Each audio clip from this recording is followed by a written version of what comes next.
Here. All right, welcome back, everybody. It's great to have you back on Quarantine Conversations, brought to you by VAWA. We're meeting with all Virginia college coaches over the next several weeks, and we hope you enjoy the content. I'm Brian Hazard from the Virginia Wrestling Association, and today we are fortunate to have our one NAIA team, Bluefield College, the Rams out of Bluefield, Virginia, and their head coach, Jason Waelti. Jason, welcome to the show, and how you doing in this quarantine? Thanks, Brian. Thanks for having me here, and I'm enjoying it. It's definitely different, but this gives some opportunities. I just love being able to be flexible about something. If something gets in your way, just finding a new way to do things. It doesn't necessarily have to stop you or slow you down. There's things like this that happen that just help you find a new way to do something, reach people that maybe you couldn't reach before, new opportunities for the wrestlers that are already on the team, ways that they can kind of search inside themselves and find what to do with this free time to be where they want to be. So I'm enjoying it. It's good. Very cool. So you just finished year 3 of the program, 2 years competing. Your first year when you started the program was recruiting and just getting everything underway. Tell me a little bit about Bluefield and your vision for what the program looks like, especially in the NAIA world. Sure. Going back to the beginning of the program, and maybe even a little bit before that, I was working, my wife was working, we had our second child. We kind of came to the realization that one of our paychecks was going to childcare. No doubt. So I had actually just lost my job around that time we were talking about it, and instead of going back, I started a wrestling club in Blacksburg where I was coaching high school, something that I always wanted to do, and kind of poured myself into that. And then I was with the kids during the day. So that was kind of the arrangement that we set up. That didn't quite do it. So I started milking cows at night. So I would go in at midnight and I would milk until about 6 a.m., about 150, 180 cows at night. And my family comes from a line of dairy farmers in Wisconsin. But I did that for about 3 years. I would milk all night. I'd come home. I'd sleep for about an hour. I'd take care of my kids during the day. I'd sleep when they took a nap. And then my wife would get home from work. I would go to high school practice and run it. And then I would run club. And then I would do any lessons that I had. And I'd go to sleep for a few more hours and do it again the next day. And, I'm grateful for the time that I had to help raise my kids at that time. It's, not a lot of men get to do that when their kids are growing up.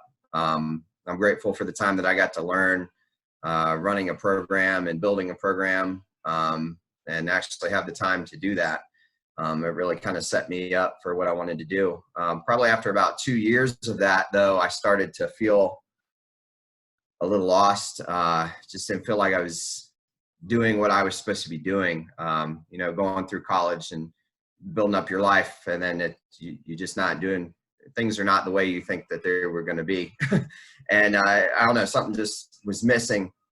Had a lot of faith and prayer going on at that time. My wife kind of snapped on me one day and she said, you keep complaining about college programs dropping their wrestling. Why don't you do something about it? And so that started about 9 months worth of research on wrestling programs and what they can bring to a college. I was putting together a proposal that I wanted to make. I think I had like 60 to 80 slides on a PowerPoint that I had my best friend and I would get on a video chat like this, and he would look at it and be like, dude, you gotta get it down to like 9 slides to keep someone's attention. So we worked on that for a long time. I had a list of colleges that I wanted to take this proposal to. It really didn't have a whole lot to do with me coaching at those places. It just had to do with giving something back to the sport of wrestling that gave me so much, and putting another program out there that had wrestling. And Bluefield was not one of those places. I didn't know that much about Bluefield.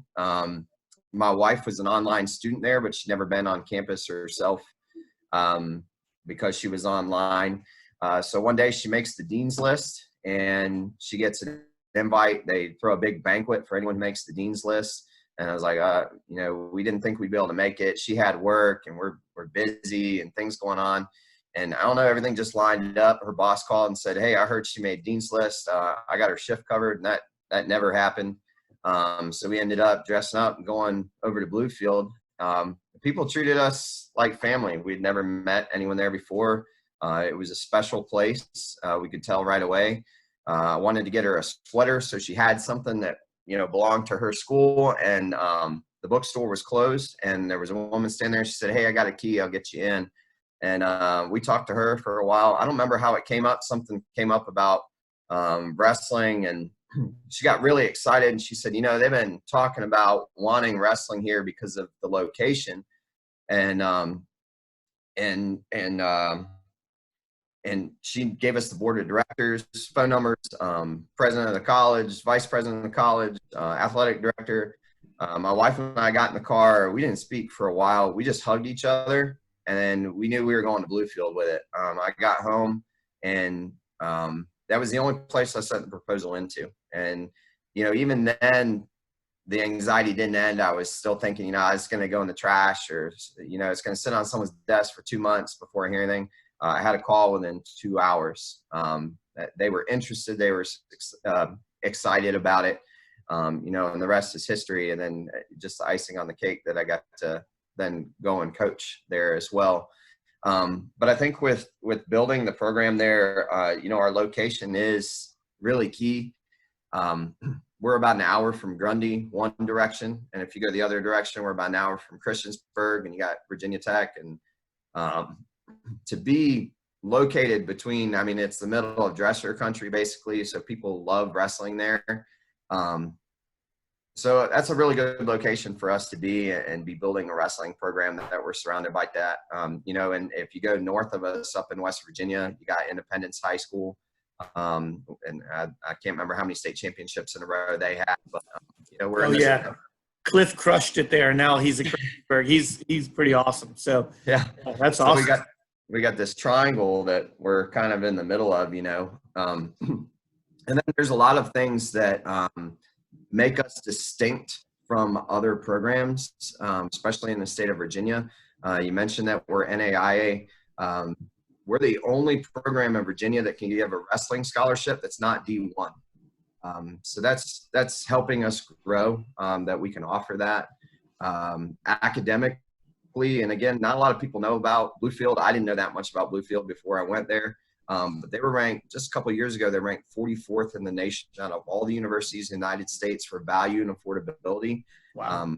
I think this generation of students, they're pretty smart about not wasting money. Is it worth going to college in this economy, or maybe not even just this economy, but just, maybe I just want to go to work. Maybe I don't need that piece of paper, which is a good question to ask. And I think Bluefield has a good answer for that. 44th nationally for value and affordability. And how they get that ranking is they base how much you're paying to go there compared with the value of your diploma when you graduate.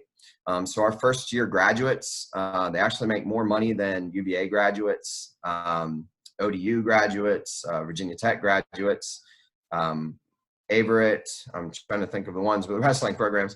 I think the only one that we didn't top was William and Mary as far as colleges in Virginia. I think the closest one to us was a 40,000 average, and we were actually at 43.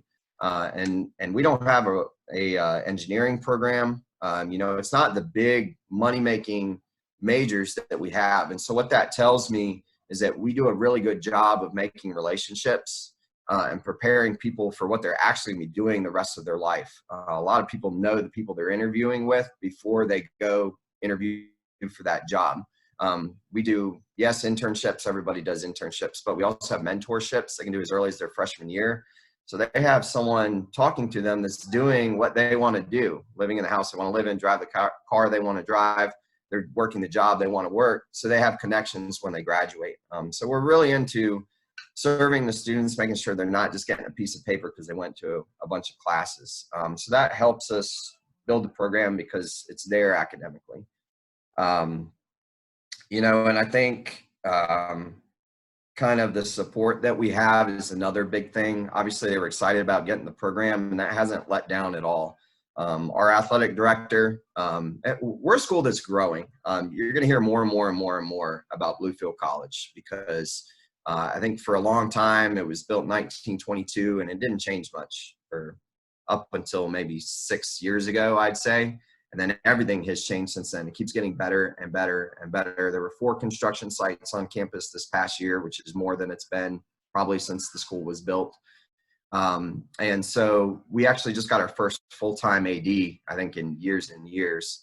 And I think she may be one of the best ADs that you could possibly have.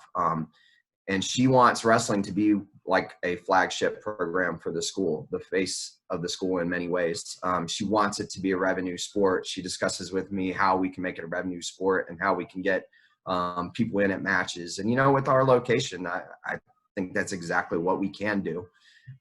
So I think those things make us distinct. She also focuses a lot on telling our stories. There's a lot of social media. We have Bailey Angle. He works for Virginia Tech as well, but he does our broadcasts and social media. He'll get the green screen and bring athletes in and let them, you know, just have some fun. You know, it looks like something you see on the NFL with them spinning the ball and do their poses and throw their stats up.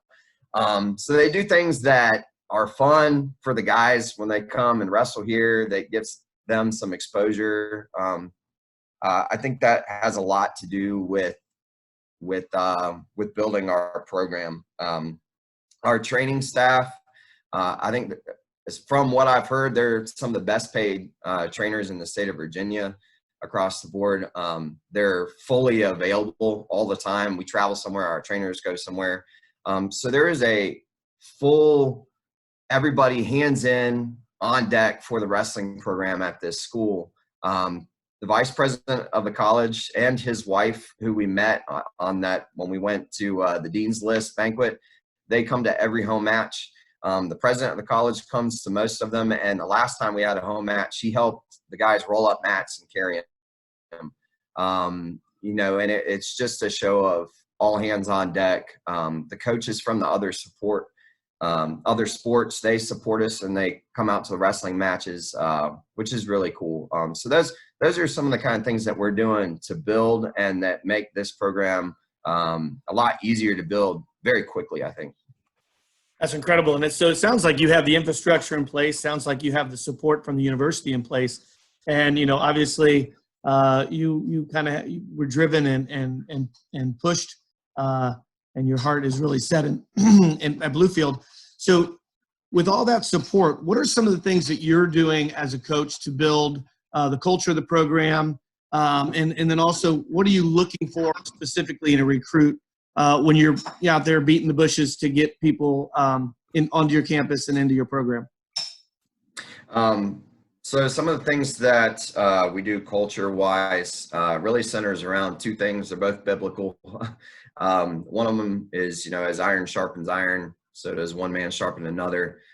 That's really huge for us. That's something that I had to learn. You know, you always hear about how wrestling is a monastic sport, you know, very solitary, and it is in a lot of ways. But I don't care how tough you are.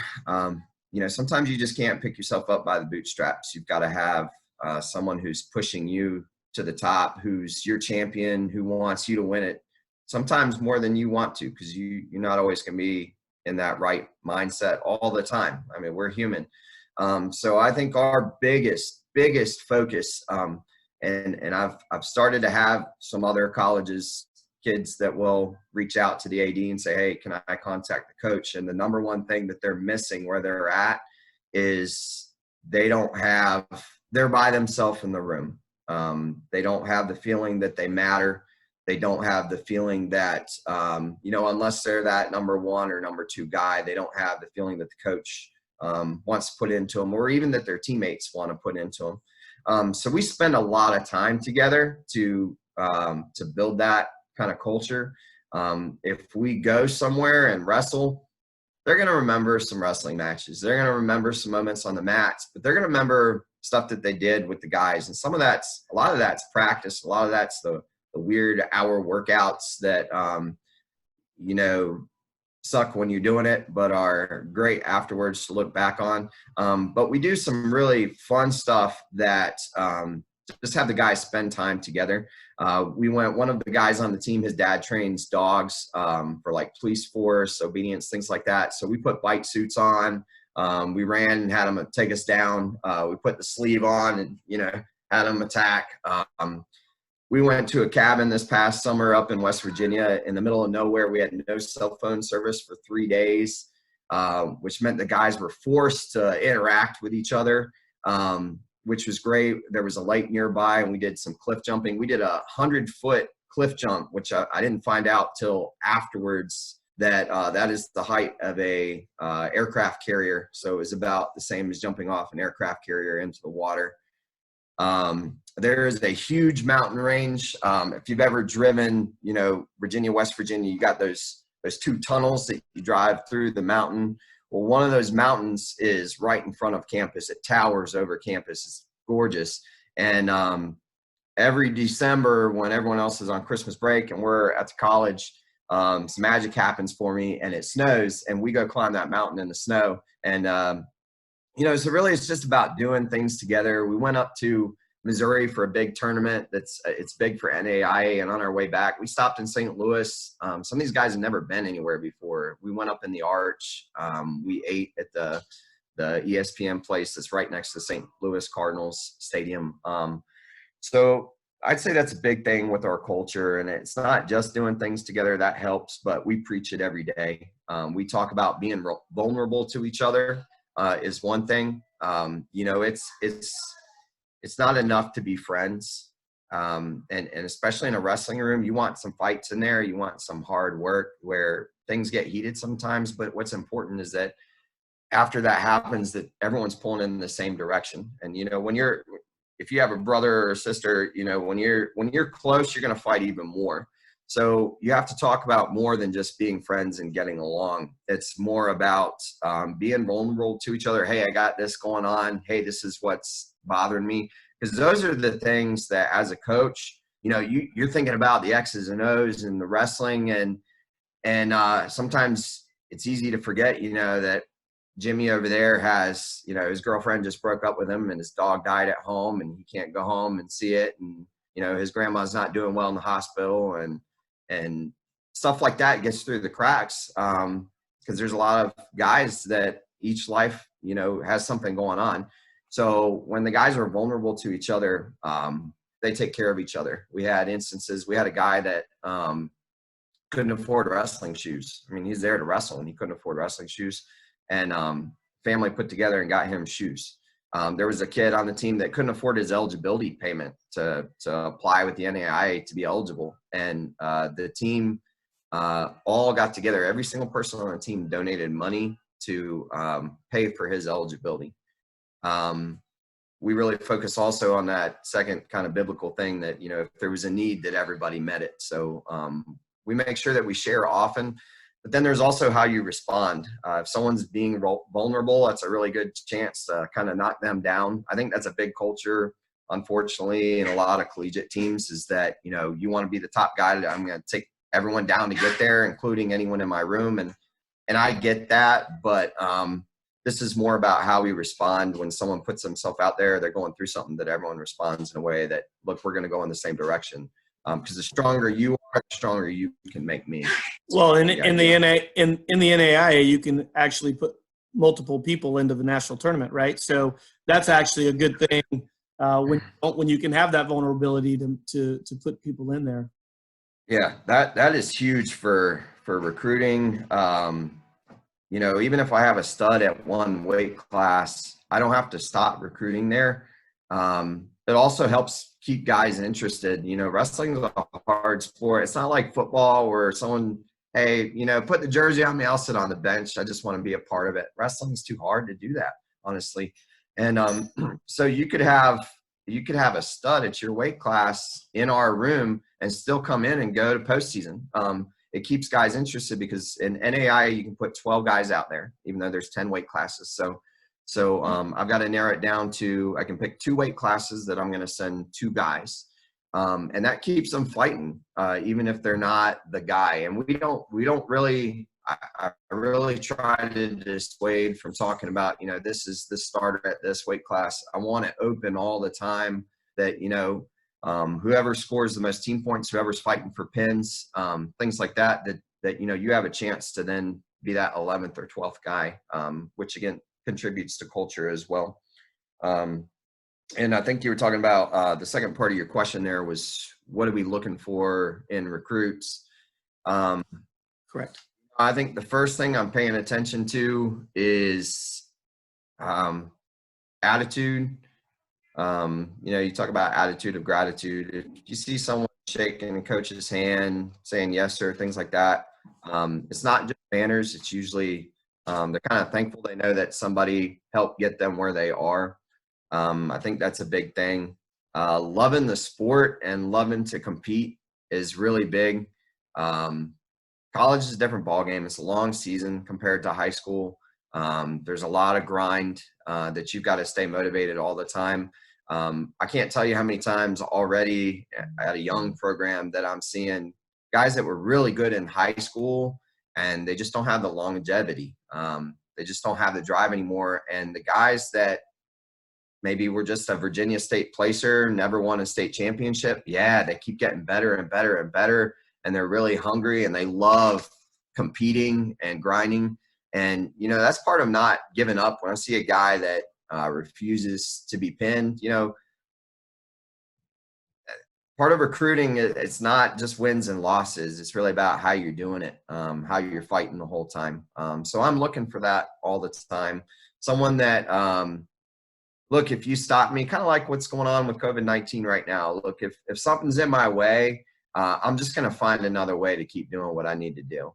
So those are the kinds of things that I'm looking for, personality-wise. Resilience is a thing. If I get knocked down, I'm looking at how guys react when they lose. I like to go and recruit and see someone lose and see what happens after that. If you flip out, I lose interest fast. Emotion is good. If you're passionate about it, that's not what turns me off. If you've got passion and then you run behind the bleachers and you just start running, I love that, because you're doing something about it. But if it's all emotion and no action, that's kind of a turnoff there. I'm looking for a reaction after. So, okay, this happened. What are you going to do now? What's next? I'm looking forward. Cool. Well, it sounds like you got this job by battling adversity. You're looking for kids who have the resilience to battle adversity and just have the toughness to be in a program. It looks like you're doing all amazing things down there for the Rams of Bluefield.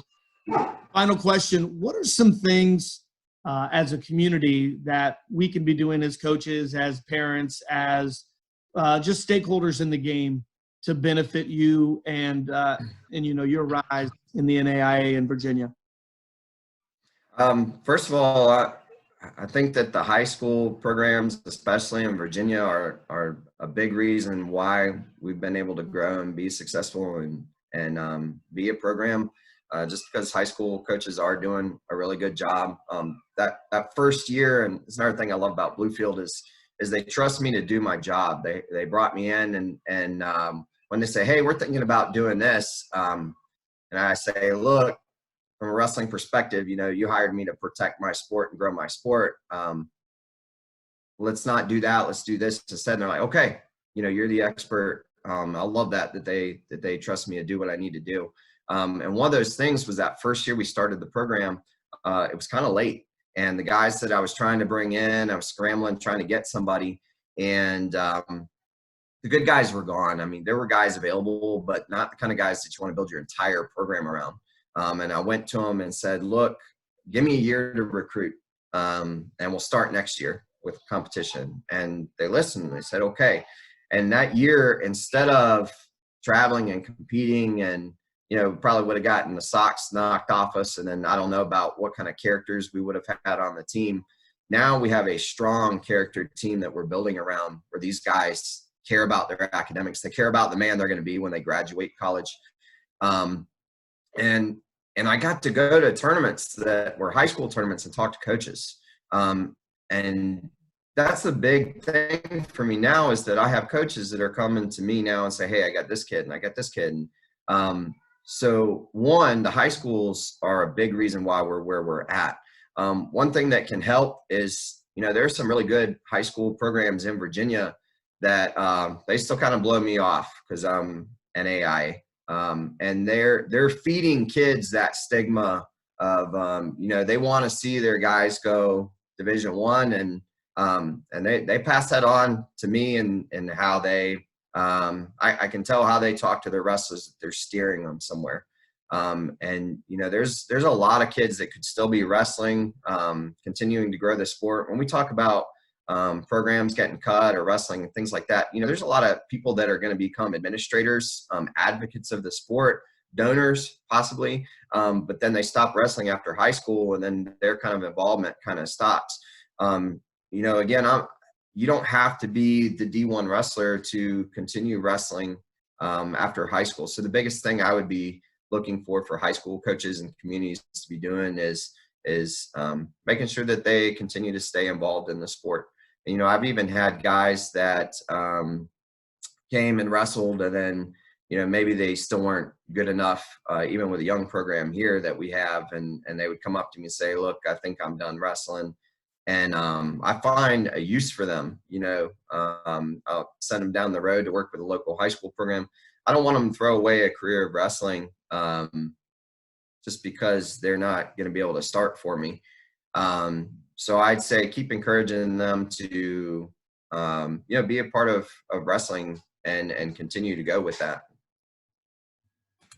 That's amazing. And, we just appreciate what you're doing for wrestling. And, like you said, if kids want to wrestle, they can find a place to wrestle. And it sounds like, I'm really looking forward to watching the growth of your program and watching, hopefully get a couple kids down there to you to continue to raise the level in Virginia at every level. So, you got anything else for us before we close up? Just want to share just some things that I am excited about that we've got coming up. One, I'm excited to see we'll have our first 2 graduates. Will Anders, he was a 125-pounder for us, and Gustavo Gomez. He was actually our first official wrestler before we even had a recruiting class. But I'm just excited to see how they're going to impact the world, how they're going to impact the wrestling world when they get out there as graduates. So they'll be graduating this year when they finish up. So I'm excited to see what kind of impact that we've had on people, not just the wrestling accolades, but, what they're going to do when they get out there. I'm excited to see the wrestlers that we have coming back. So our very first year as a program, we had 2 guys that were conference finalists in the very first year. Both those guys redshirted this past year, so they were not part of the lineup. I think we suffered as a team not having them, obviously, but I think that helps us in a lot of ways going forward. We brought in Creed Lump. He wrestled at George Mason. He was ranked 6th in the nation most of the year for us. And then now those 2 are going to be coming back, and they're the 2 weight classes above Creed. So you got kind of 3 of them all in a row that were all conference finalists. 2 of them were nationally ranked at some point in the year.